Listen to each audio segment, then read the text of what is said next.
Hi, Angela here from Little Garden Growers, and today I'm going to share with you some more tips on how to teach kids to grow. So my number one tip is gloves. Make sure that you have gloves that are all the same colour.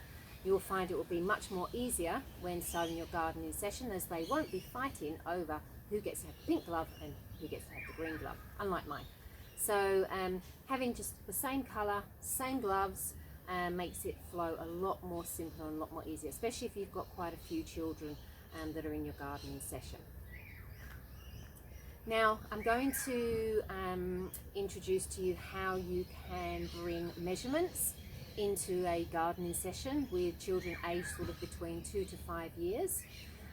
We're going to be planting some cabbage seedlings into the patch today.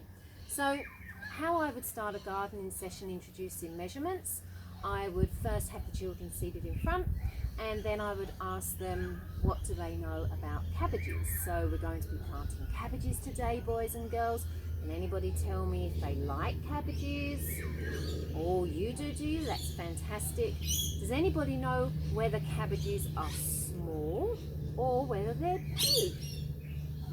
That's a bit tricky, isn't it, that question? You think they might be small, okay.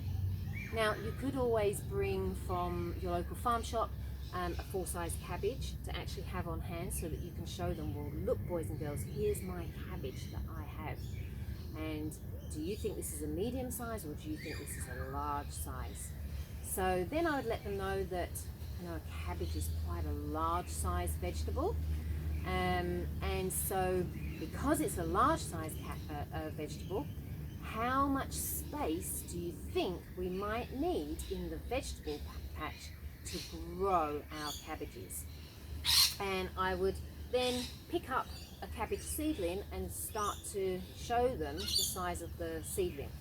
So look boys and girls, can you see that our cabbage seedling is already quite big? You see how it's got leaves that are going in this direction and over this way and over that way?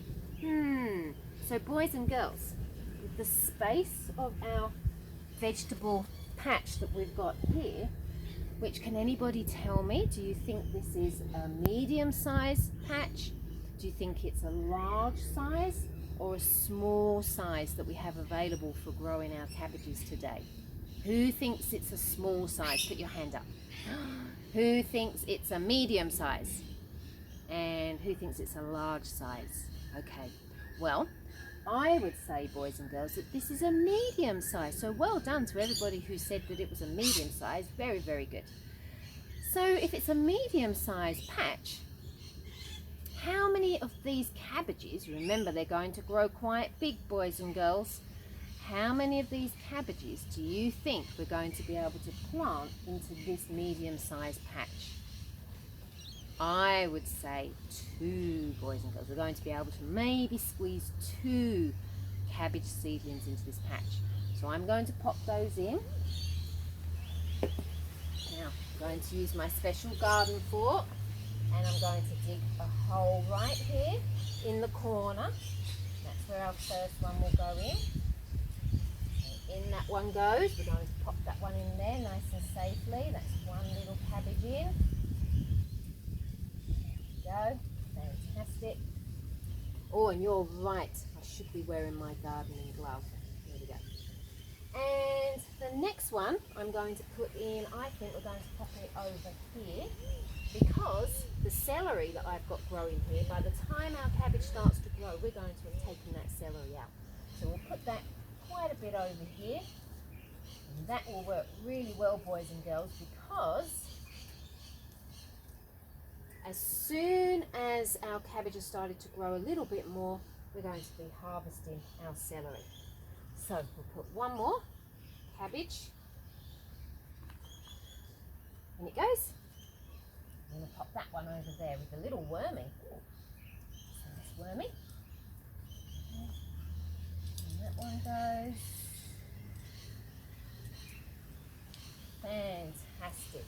Now let's have a little look and see how many hand-sized spaces we have used, the distance between our 2 seedlings. Let's have a little look. So 1, 2, oh, about 2.5, boys and girls.